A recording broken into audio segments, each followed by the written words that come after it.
Procurador Roberson Pozzobon, da Força Tarefa da Lava Jato, usou as redes sociais para explicar em 25 pontos por que a concessão de indulto, e especialmente de indultos excessivamente generosos, como que o presidente Temer concedeu no ano passado, é péssima para a sociedade, e por que espera que Temer não use o último dia de seu mandato para repetir o erro.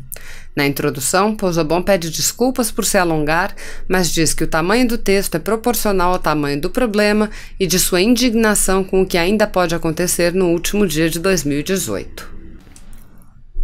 Ouça o texto.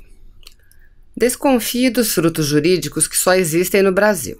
A jabuticaba jurídica do indulto natalino, por exemplo, que anualmente vem sendo colhida em solo brasileiro por dezenas de milhares de réus condenados, faz com que nosso sistema penal brasileiro praticamente pratique um estelionato contra a população de bem. Na teoria, ele promete que, em sendo praticado um crime, ele será processado e punido às penas previstas no Código Penal. Na prática, contudo, não só não consegue cumprir sua promessa, apenas uma pequeníssima parcela dos delitos praticados resulta em responsabilização. Não bastasse isso, mesmo nesses raros casos, o sistema permite que, com os indultos natalinos ou de virada, as penas efetivamente cumpridas sejam muito mais baixas do que aquelas prometidas em lei. Bom para os criminosos. É fato. O sistema penal brasileiro se mantém inerte em relação à grande maioria dos crimes que são aqui praticados, motivo pelo qual a impunidade é um dado da realidade no nosso país. Pouquíssimos crimes são descobertos, menos ainda tem sua autoria elucidada. Quer um exemplo? Você sabe qual o percentual de solução de homicídios dolosos no Brasil? Somente 6%, segundo dados oficiais da Estratégia Nacional de Justiça e Segurança Pública. Isso mesmo, 6%.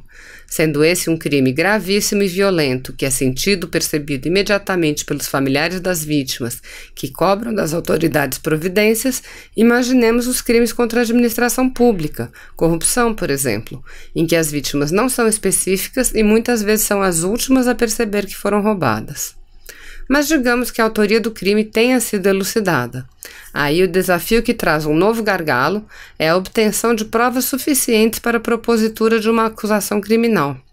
Boa parte dos crimes não deixam testemunhas, corrupção a quatro paredes, por exemplo, e outra parte significativa deixam testemunhas que, por temerem por suas vidas, ficarão caladas, como em crimes praticados por organizações criminosas violentas. O desafio seguinte é a instrução do processo, pois réus poderosos tentam por todas as vias e formas, com habeas corpus em todas as instâncias, travar o curso regular do processo, interromper o fluxo da instrução antes mesmo que haja uma sentença condenatória. A resposta do sistema vai ficando cada vez mais escassa e rara, sendo menor ainda o número de casos criminais em que se consegue obter uma condenação em primeira e sua confirmação em segunda instância antes da prescrição. Afinal de contas, também são muitos os recursos que podem ser e de fato são interpostos, principalmente por réus ricos e poderosos, para impedir ou retardar esse desfecho. Aí vem o momento de executar a pena. Um parênteses, ao menos por hora, enquanto for mantido o entendimento do STF sobre a possibilidade de execução de condenação em segundo grau, mas há também aí tentativas de retroceder ao entendimento anterior, como por exemplo a decisão do ministro Marco Aurélio no último dia antes do recesso, que propunha a soltura de milhares de réus. Pois bem, digamos que depois de todo esse processo o réu não tenha fugido e efetivamente se apresente para cumprir pena, ou, caso tenha empreendido fuga, seja capturado, qual é a expectativa que o sistema penal passa para ele? De que ele vai cumprir toda a pena que foi condenado nos termos do que está previsto no Código Penal? Não, muito pelo contrário. Desde 1990, há no Brasil a questionabilíssima tradição de edição anual pelo presidente da República dos chamados decretos de indulto natalino. O que esses decretos fazem? Perdoam totalmente os crimes de réus condenados depois que eles tenham cumprido um certo percentual da pena. Então espera aí, o que você está me dizendo é que depois que o Estado enfrentou todas essas barreiras, investindo muitos recursos escassos para descobrir, reunir provas, denunciar, processar, julgar, processar os recursos, capturar, recolher a prisão, imagine o número de agentes públicos envolvidos ao longo de todo esse processo. Ele não busca, nem mesmo nesses raros casos, fazer com que as penas previstas no Código Penal sejam cumpridas na integralidade? Isso mesmo. Mas então me diga, qual é o percentual de pena efetivamente cumprida que o Estado tem exigido para que os réus sejam perdoados ou indultados e possam ir para as ruas? Exigem o cumprimento de 90% ou 80% do total da pena? Não, novamente. Os recentes decretos de indulto têm exigido cada vez menos tempo de penas cumpridas para que os condenados possam ter suas penas completamente perdoadas. Vamos tomar como exemplo os crimes contra a administração pública de corrupção, lavagem de dinheiro, cartel e fraudes licitatórias, que são crimes praticados sem violência ou grave ameaça, via de regra por réus não reincidentes. Nos decretos de indulto de 2014 e 2015, exigia-se para o perdão que a pena não fosse superior a 12 anos e que o condenado não reincidente tivesse cumprido 33% da pena. Em 2016, no primeiro decreto de indulto do presidente Temer, bastava que esses condenados tivessem cumprido apenas 25% da pena para que fossem perdoados. Em 2017, no segundo decreto de indulto do presidente Temer, a benesse foi tão grande, mas tão grande, que deixou de existir o montante máximo de pena para indulto, aquele limite de 12 anos, bem como se entendeu como possível perdoar réus que tivessem cumprido apenas 20% da pena.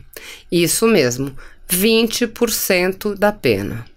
E o pior, o STF analisou a constitucionalidade desse decreto e a maioria de seus ministros disse que um indulto generoso como este está ok, é constitucional. Disseram que o presidente tem discricionariedade para perdoar nesse grau e proporção. Se o presidente da República quisesse amanhã perdoar 90% das penas de todos os réus, também estaria ok, ministros, e 99%. Tá, mas qual é a lógica dessa figura jurídica do indulto, então? Qual é a principal causa declarada para a concessão anual de indultos como esse? Superlotação carcerária. De fato, a superlotação carcerária no país é um problema muito grave e urge por ser resolvido. Mas será mesmo que esta é a melhor forma de lidarmos com esse grave problema? Soltando anualmente milhares de condenados por toda a natureza de crimes, depois que eles cumpriram insignificantes 20% da pena? Não seria melhor construir presídios melhores?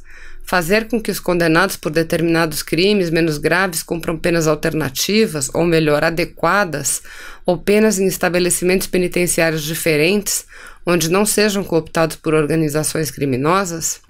Será que a mensagem que efetivamente queremos passar para grandes criminosos no Brasil é a de que, na remota hipótese deles serem descobertos, processados, julgados, condenados e presos, só cumprirão um pequeno percentual de suas penas? Certamente que não. Assim que o seu último a fazer, presidente Temer, no último dia de seu governo, seja não fazer o que fez antes.